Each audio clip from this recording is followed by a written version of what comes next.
उस महापुरुष को वंदन करती हूँ, नमन करती हूँ, जिनकी बदौलत आज मैं महिला होकर के भी इस मान सम्मान को प्राप्त कर रही हूँ। मैं उस शख्स डॉक्टर भीमराव अंबेडकर को कोटि कोटि नमन करती हूँ कि आपने हम महिलाओं को भी देश की आज़ादी के साथ साथ पुरुषों की गुलामी से मुक्त करवा करके समानता का अधिकार दिया। पुनः एक बार सत सत वंदन, सत सत नमन।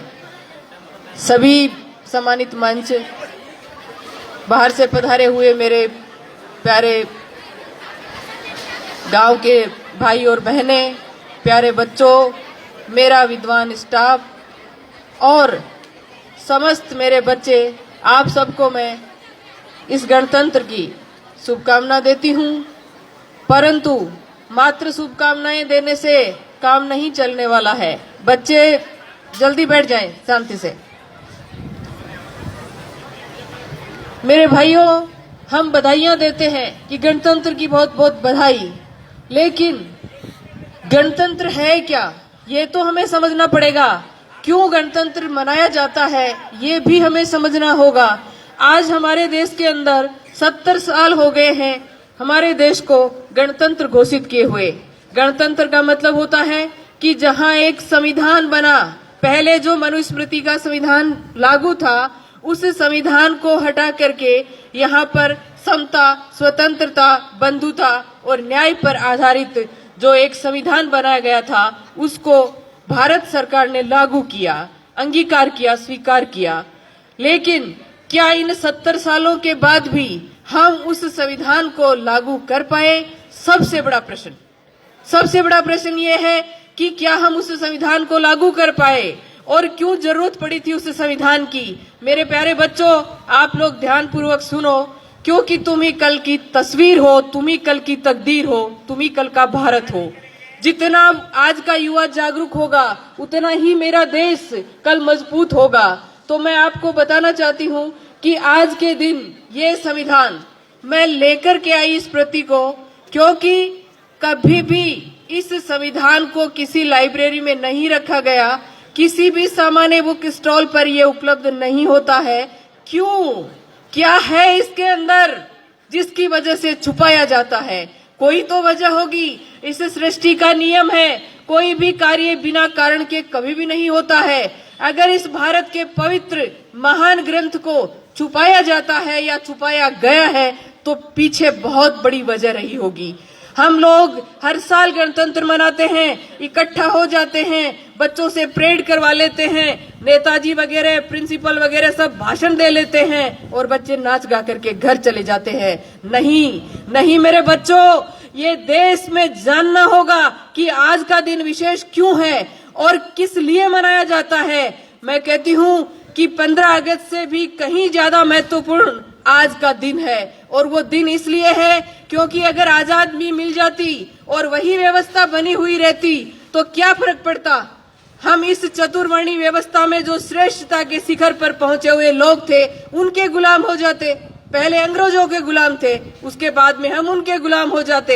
लेकिन इस भारतीय संविधान ने हम सबको समता, स्वतंत्रता, बंधुता और न्याय पर आधारित समाज की स्थापना करने की जो प्रेरणा दी, क्या हर एक जागरूक बंदे से मेरा सवाल है कि वो अपने जमीर से पूछे, क्या हम समता, स्वतंत्रता, बंधुता और न्याय की स्थापना कर पाए? हम नहीं कर पाए। क्या आदिवासियों के लिए अनुसूची 5 और 6 लागू हुई? नहीं हुई। अरे कम से कम मैं तो यही पूछना चाहती हूँ कि इस संविधान के पहले पन्ने पे लिखा है भारत अर्थात इंडिया। हम हमारे देश के नाम को तो नहीं जान पाए, क्या संविधान, क्या खाक लागू करेंगे? हम हमारे देश के नाम को नहीं जानते, हिंदुस्तान हिंदुस्तान करते रहते हैं, जबकि हमारा संविधान हमें कहता है कि इस देश का नाम भारत या इंडिया है। हम किस संविधान की, किस गणतंत्र की बात करते हैं? ये झूठे खोखले वादे हैं, और ये खोखले वादे इसलिए है क्योंकि भारत की जनता पप्पू है। मैं किसी दूसरे में उलाहना नहीं लगाती। हमारी कमजोरी है कि हमारे उस बंदे ने अपनी जिंदगी लगा करके, अपने 4-4 बच्चों की बलि दे करके इस असमानता की इस खड़ी व्यवस्था को ऐसे ला करके इसके अंदर रखा। लेकिन हमारी नालायकी देखिए कि आज दिन तक हम उसको ऐसा नहीं कर पाए। सिद्धांतों में ये संविधान है, लेकिन आज भी आप जाकर के देखिए वो की वो व्यवस्था लागू है। तो मेरे भाइयों, हमें मूल्यांकन करना होगा इस चीज का कि 70 साल बीत जाने के बाद भी क्या आर्टिकल 340 जो इस देश के महान संख्या वाले, जो बहुसंख्या वाले जो ओबीसी वर्ग है, उस ओबीसी का आर्टिकल 340 ओबीसी के लोगों को ही नहीं पता। दूसरों की तो बात छोड़ो, ओबीसी के लोगों को नहीं पता कि आर्टिकल 340 क्यों लिखा गया और उसकी क्या पालना हुई, कुछ नहीं पता है। आर्टिकल 341 कुछ मिला, लेकिन आर्टिकल 342 एसटी के लिए कुछ नहीं मिला। क्या पता है आदिवासियों को? अरे मेरे आदिवासी मूल निवासी भाइयों, तुम समझो कि जिस देश में बाबा साहब के जन्म लेने से पहले महान बिरसा मुंडा ने आजादी का आंदोलन, जिसको मुंडारी भाषा में मुक्ति का आंदोलन यानी कि उल गुलान नामक एक जो आंदोलन छेड़ा था, क्या पता है आपको? नहीं पता, क्योंकि हम पेट तक सीमित कर दिए गए। हमारी शिक्षा पद्धति, एक प्रिंसिपल होने के नाते मुझे शर्म आती है ये कहते हुए कि भारत की शिक्षा पद्धति विश्व की शिक्षा पद्धति में घटिया वाली में दूसरे नंबर पर है। ये हमारे लिए सोचने और शर्म करने की बात है कि भारत की शिक्षा पद्धति क्यों है दूसरे नंबर पर, जब हमारी अर्थव्यवस्था विश्व के विकसित देशों से टकरा रही है। तो हमारी शिक्षा पद्धति जो कि भारत के भविष्य का निर्माण करती है, उस भारत के भविष्य के साथ ऐसा मजाक क्यों ऐसा मजाक? ये समझना होगा और ये पढ़े लिखे लोगों को समझना होगा। और पढ़े लिखे लोगों ने शायद कहीं न कहीं अपनी गैर जिम्मेदारी का परिचय दिया है कि आज हमारी आर्टिकल जो है वो हम नहीं जानते, हमारा संविधान क्या है वो हम नहीं जानते, और हमारे हक अधिकारों को हम नहीं जानते। भाइयों, गणतंत्र मनाने से, भोजन कर लेने से, मिठाइयां बांट लेने से, बच्चों को नचा लेने से कुछ नहीं होने वाला है। इनके पीछे षड्यंत्र था कि इस दिन डॉक्टर अंबेडकर की चर्चा नहीं होनी चाहिए, इस दिन भारतीय संविधान की चर्चा नहीं होनी चाहिए, क्योंकि भारतीय संविधान की अगर चर्चा होगी तो भारत के लोगों के हक और अधिकारों की चर्चा होगी, और अगर हक और अधिकारों की चर्चा होगी तो लोग जागृत होंगे तो अपने अधिकारों को लेने के लिए संगठित होंगे, और संगठित होंगे तो शक्ति का निर्माण होगा, और शक्ति को जमाना सैल्यूट करता है। इसलिए हमारी शक्ति नहीं बन सके, हमारे लोग जानकारी नहीं हासिल कर सके, इसके लिए इस गणतंत्र का जो ये रूप, मुझे खुशी है इस बात से कि बच्चों को डांस भी करना चाहिए, बच्चों को बोलना भी चाहिए, लेकिन इस दिन सेमिनार, इस दिन वाद विवाद, इस दिन बड़ी बड़ी चर्चाएं, परिचर्चाएं, टीवी के ऊपर जो वो विवाद करते हैं, बैठ करके नॉन इशू को इशू बना करके जो बक बक करते रहते हैं, उन लोगों को वहां पर संविधान के आर्टिकलों पर चर्चा करनी चाहिए। ऐसा क्यों नहीं होता? क्यों नहीं होता ऐसा इसलिए नहीं होता कि आप लोग अपने अधिकारों के प्रति जागृत नहीं हो। मुझे दुख है इस बात का। मेरा विद्वान स्टाफ बैठा है, शायद पहली बार डॉक्टर अंबेडकर की तस्वीर देख रहे होंगे 26 जनवरी के ऊपर, पहली बार, वरना बहुत कम। मेरी खुद की उम्र इतनी हो गई, 22 साल हो गए सर्विस में, कभी नहीं देखा। क्यों रोका जाता है चर्चा से? अरे मेरे भोले लोगों, तुम समझो, बहुसंख्यक लोगों तुम समझो कि तुम्हारे साथ ये जो साजिश हो रही है ये क्यों हो रही है। मेरे भाइयों, सृष्टि का नियम है, कोई भी कार्य बिना कारण नहीं होता है। तो ये क्या कारण था कि इस देश का ये जो पवित्र ग्रंथ है, इस देश के सभी ग्रंथ धर्मों का ये पवित्र ग्रंथ है, इस ग्रंथ को हमसे क्यों छुपाया गया? आपको सवाल करना चाहिए। हमारे जनप्रतिनिधि बैठे हैं, उनसे भी मेरा सवाल है कि हर एक ग्रंथों को अपने घरों में रखो। कोई भी व्यक्ति अपनी आस्था को किस रूप से मनाता है, ये भारतीय संविधान हमें उसकी आजादी देता है, लेकिन राष्ट्र के लेवल पर हमारा सिर्फ और सिर्फ एक धर्म ग्रंथ है। ये हमारे सभी सरकारी विभागों में होना चाहिए और प्रत्येक भारत के नागरिक के घर में होना चाहिए। क्या है? बाजारों में नहीं मिलता, कहीं भी मिलता नहीं है। मुझे कोई दुख नहीं हो रहा है ये कहने में कि सत्यनारायण की कथा आपको हर कहीं मिल जाएगी, लेकिन जिस विधान से, जिस वजह से ये देश चलता है, इस संविधान की प्रति आपको भटकने पर भी नहीं मिलती है। क्यों? कुछ तो सोचो। अरे कुछ तो पढ़े लिखे होने का सबूत दो कि क्यों नहीं मिलती। क्या वजह रही है कि हमारे हक और अधिकारों से हमें वंचित रखा गया है? हमें जानना होगा, हमें समझना होगा कि कहीं ये देश आज भी एक प्रकार की गुलामी में तो नहीं है। फिर आपको सोचना होगा कि अगर आज भी ऐसी गुलामी है या आज भी ऐसे षड्यंत्र है, तो कौन लोग हैं जो हमारे साथ षड्यंत्र कर रहे हैं? कौन लोग हैं जो हमारे हक अधिकारों से हमें वंचित कर रहे हैं? सत्य के लिए लड़ना पड़ता है मेरे भाइयों। सत्य मुफ्त में नहीं मिलता। इतिहास उठा करके देखिए कि ये जो हक अधिकार हमें मिले हैं, इन हक अधिकारों के लिए भगत सिंह, राजगुरु और उधम सिंह जैसे शहीदों ने अपना बलिदान दिया है। और मैं नमन करती हूँ उन महापुरुषों को, उन शहीदों को कि जिनका नाम भी नहीं है, क्योंकि वो नींव की ईंट है। वो इस देश की आजादी की जो नींव खोदी गई थी उसमें दफन है। लेकिन हम उनको सैल्यूट करते हैं क्योंकि उनके अंदर एक भावना थी अपने देश के प्रति।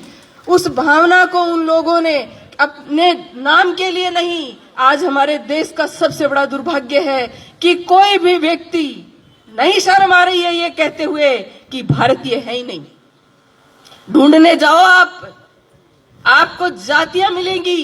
जातियों से अगर ऊपर निकलोगे तो आपको धर्म मिलेंगे, और धर्म से ऊपर आप अगर निकल गए तो आपको कांग्रेस, बीजेपी और पार्टियों के लोग मिलेंगे। इस देश का कितना बड़ा दुर्भाग्य है कि ढूंढने जाओ तो साला एक भारतीय नहीं मिलता। बात करते हैं राष्ट्रभक्ति की, बात करते हैं ऊंची ऊंची कि हम राष्ट्र वो प्रेमी है, देशभक्त है। अरे तुम लोगों ने देश का नाम नहीं लेते, भारत का संविधान लोगों को नहीं पढ़ाते, तो कौन से राष्ट्र का निर्माण कर रहे हो? धर्म के अंदर असमानता है, समझना होगा। प्यारे बच्चों, तुम लोगों को समझना होगा, मनुष्य है उसके लिए धर्म बनाया गया है, न कि धर्म के लिए मनुष्य। आज हमारे देश के अंदर इस तरह की व्यवस्था कर दी गई है कि व्यक्ति है उसके लिए जो है महत्वपूर्ण, जो है धर्म से ज्यादा महत्वपूर्ण, संविधान से ज्यादा महत्वपूर्ण उस व्यक्ति के लिए धर्म हो गया है। हमें धर्म को अपने घरों तक सीमित रख करके देश के लिए सोचना होगा। हमें हमारे भारत को, जो पहले सम्राट अशोक के समय में जो विश्व गुरु था, वैसा का वैसा विश्व गुरु हमें हमारे देश को बनाने के लिए प्रत्येक नागरिक को भारत का संविधान पढ़ना पड़ेगा। संविधान पढ़ोगे तो आपको पता लगेगा कि हमारे हक और अधिकार क्या हैं। जब प्रत्येक व्यक्ति को हक और अधिकार मिलेगा तो भारत आज जिस चीन, जिस पाकिस्तान, जिस बांग्लादेश की बात करता है, आपको सुनकर ताज्जुब होगा कि वह हमारा भारत भूखमरी के अंदर उन देशों से पिछड़ा हुआ है। सम्मानित मंच से भी प्रश्न रहेगा, सामने मेरा बुद्धिजीवी स्टाफ बैठा है उससे भी प्रश्न रहेगा कि घर में अगर पैसा आता है और घर के लोग भूखे हैं तो घर का मुखिया चोर है कि नहीं? अगर हमारी अर्थव्यवस्था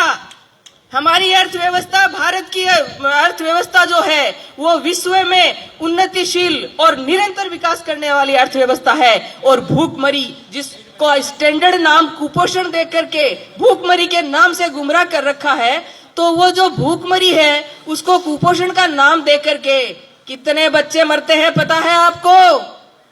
एक साल में 15 लाख बच्चे भारत में कुपोषण से मरते हैं, 0 से 5 साल के।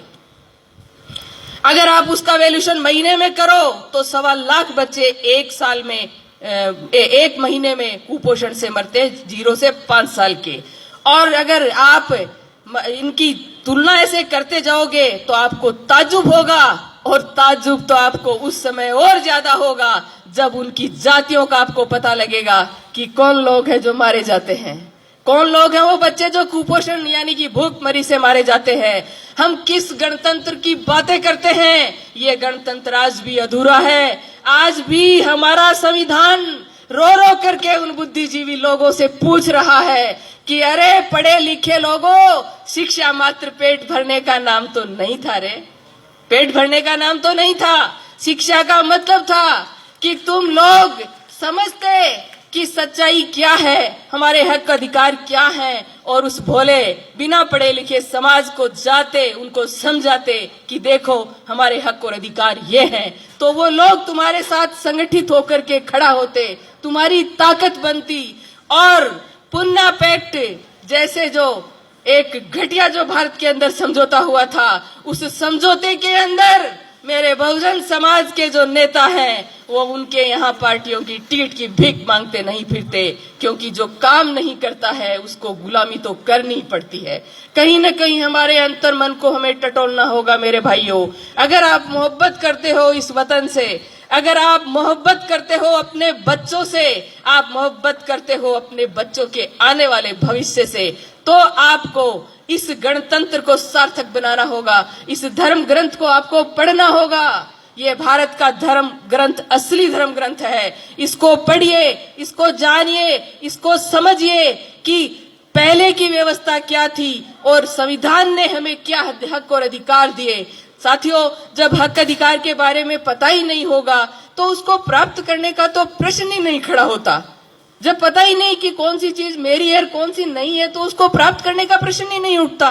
तो आपसे सभी से मेरी गुजारिश है कि पढ़े लिखे लोगों, शिक्षा को मात्र पेट भरने का माध्यम मत बनाओ, क्योंकि शिक्षा जो है, संस्कृत में भी एक सूक्ति है, विद्या सा विमुच्यते, यानी ज्ञान जो होता है ना, वह हमें मुक्त करता है। किससे?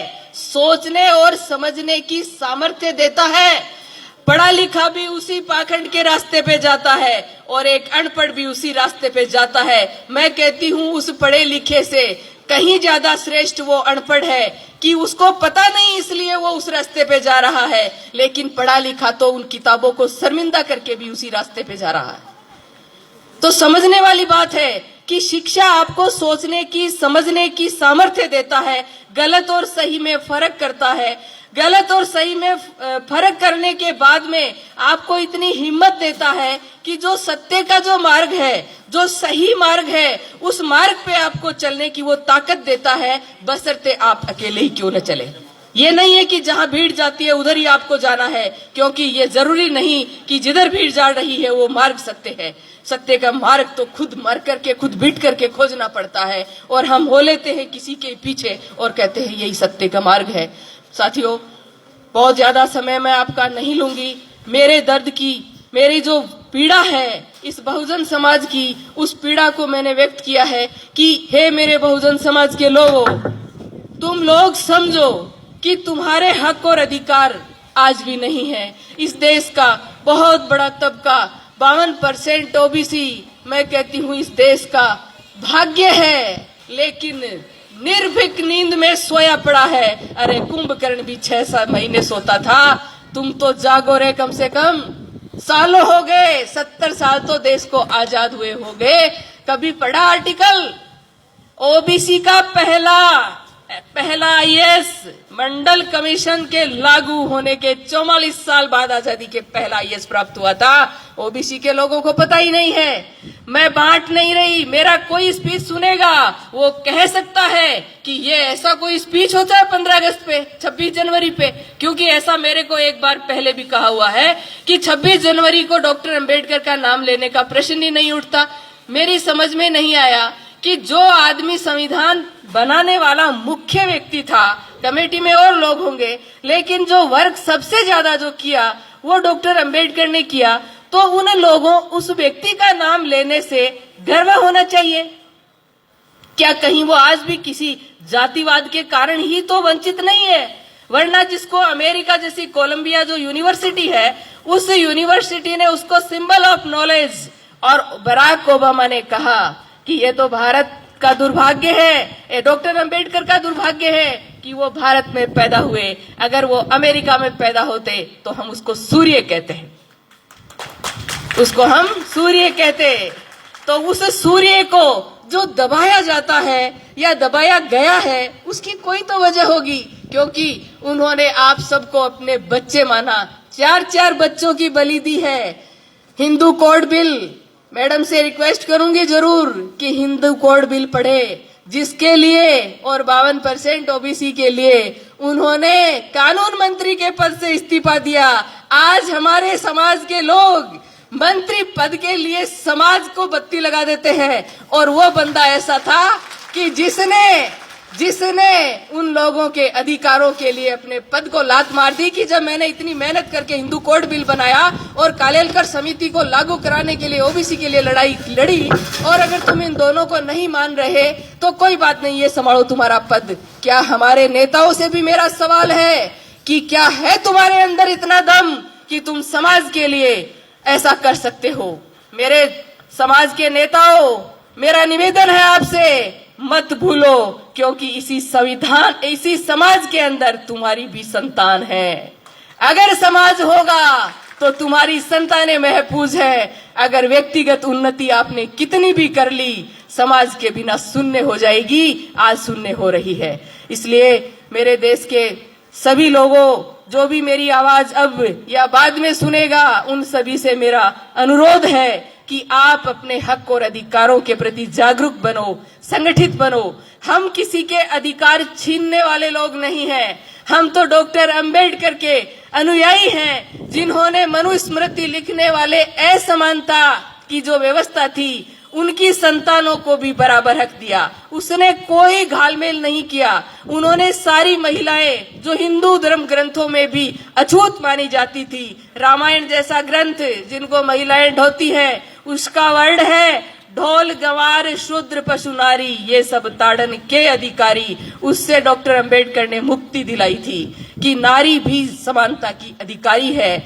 लेकिन अफसोस मुझे कि एक भी भारतीय नारी ने उसको थैंक्स नहीं बोला, बिल्कुल नहीं बोला। एक बार संविधान दिवस का दिन था तो बोले कि पिछली बार की बात है तो कि पुष्प अर्पित कर दो, तो मुझे बहुत दुख हुआ कि सिर्फ मैं एक महिला थी, पुष्प अर्पित किए, बाकी ने कहा ठीक है आपने कर दिए। मैंने कहा मैटरनिटी लीव लेने वाली, नौकरियां लेने वाली, सारे हक अधिकार लेने वाली, मनुस्मृति ने कहा कूटे छेते मारे कुछ भी करे, लेकिन तेरा पतिदेव, ऐसे पतिदेव से मुक्ति पाने वाली महिलाएं कहती हैं कि डॉक्टर अंबेडकर ने हमें क्या दिया। अरे तुम पढ़ो तो जानो ना कि उन्होंने तुम्हें क्या दिया। उन्होंने जीने का अधिकार दिया। औरत के पास संपत्ति रखने का अधिकार नहीं था। डॉक्टर अंबेडकर ने स्त्री को अधिकार दिए कि तेरे पति की संपत्ति में भी तेरा अधिकार होगा और पति की संपत्ति, पिता की संपत्ति में भी अधिकार होगा। और क्या लोगे आप? जिस महिला को आज भी आप इसका प्रमाण दे सकते हो, क्योंकि मैं जिस संगठन का कर्मचारी हूं, उस संगठन के अंदर बिना सबूत, बिना तथ्य कोई बात नहीं होती। आज भी मेरे हाथ में संविधान है, मेरे को कोई चैलेंज नहीं कर सकता। और आर्टिकल आप सबको भी कोई नहीं कर सकता। आर्टिकल 19 आपको अभिव्यक्ति की आजादी देता है। आप नौकर हो सरकार के, आप मानसिक गुलाम नहीं हो। आप पढ़े लिखे लोगों, समझ लो इस बात को कि तुम अपनी अभिव्यक्ति अपने समाज में जाकर के संगठित करने की, जानकारी देने की, ये सारे अधिकार रखते हो। आप गुलाम नहीं हो। नौकर लोग डरते हैं, सरकारी कर्मचारी डरते हैं कि हम ऐसे कैसे बोल सकते हैं। मैं बोल रही हूं आपके सामने संविधान की प्रति को सबूत के तौर पे रख करके। कोई बताए मुझे कि एक वर्ड मैंने गलत बोला है क्या? किस बात का डर है तुम्हें? ये महान ग्रंथ जब तुम्हारी रक्षा में खड़ा है तो किस बात का डर है तुम्हें? समझो, जिस समाज को हर जगह जाति प्रमाण पत्र दिखा के, और जैसे ही नौकरी लगी समाज पीछे और खुद आगे हो जाते हो। अरे उस समाज का हक खाने वालों, अपने समाज के प्रति थोड़ा तो हक अधिकार अदा करो। क्यों कर्ज लिए जा रहे हो उन सब का? मैं बहुत कुछ बोल गई हूं, मेरी बातों से बहुत जगह भूचाल भी आ सकता है, लेकिन हम भूचालों से डरने वाले नहीं हैं। हम बिरसा मुंडा को मानने वाले लोग हैं, हम उल गुलान के लोग हैं, हम भारत के वो लोग हैं जो इस मिट्टी में सड़क वो बनाते हैं, स्कूलें वो बनाते हैं, खेती वो करते हैं। अरे कौन सा ऐसा निर्माण का काम है जो हम नहीं करते हैं? मुझे भारत का मूल निवासी होने का बहुत गर्व है। आप भी कीजिए और मेरी बातों पर अमल कीजिए। कि क्या कहा है मैंने, क्यों कहा है मैंने। ये नहीं है कि आपको ये बातें बोलने की मुझे कीमत नहीं चुकानी पड़ती है, बहुत कीमत चुकाई है मैंने, और उधर के कोने से इधर के कोने पर भी उस कीमत के अधीन ही हूं। लेकिन धन्यवाद उनको कि आज इस कनबई की जगह पे मैं अगर बोल रही हूं तो ये मेरे उन भाइयों का ही श्रेय है जिन्होंने मुझे यहाँ पहुंचाया। इस मंच के माध्यम से उनको भी धन्यवाद कि कनबई में ऐसा स्पीच देने का मेरा सौभाग्य अगर हुआ है तो उन्हीं मेरे शुभ चिंतकों के माध्यम से हुआ है। मैं पूरी उम्मीद करती हूं कि एक माया अगर बोलेगी तो सताई जाएगी, लेकिन ये सारी माया अगर हो जाएंगी तो किस किस को सताएंगे, किस किस को सताएंगे। इसलिए घर घर में हमें अंबेडकर, घर घर में हमें कालीबाई, घर घर में हमें बिरसा मुंडा, घर घर में हमें कर्पूरी चंद ठाकुर, घर घर में हमें ईवी रामास्वामी पेरियार, घर घर में हमें ज्योतिबा फूले और सर छोटू राम और भगत सिंह जैसे लोग पैदा करने होंगे। तब हमारा देश वास्तव में गणतंत्र साबित होगा और वास्तव में देश आजादी की जो बात है उसको, आजादी को वास्तव में प्राप्त कर सकेगा। आप लोगों ने मेरे को ध्यानपूर्वक सुना, इसके लिए आप सभी का आभार, धन्यवाद।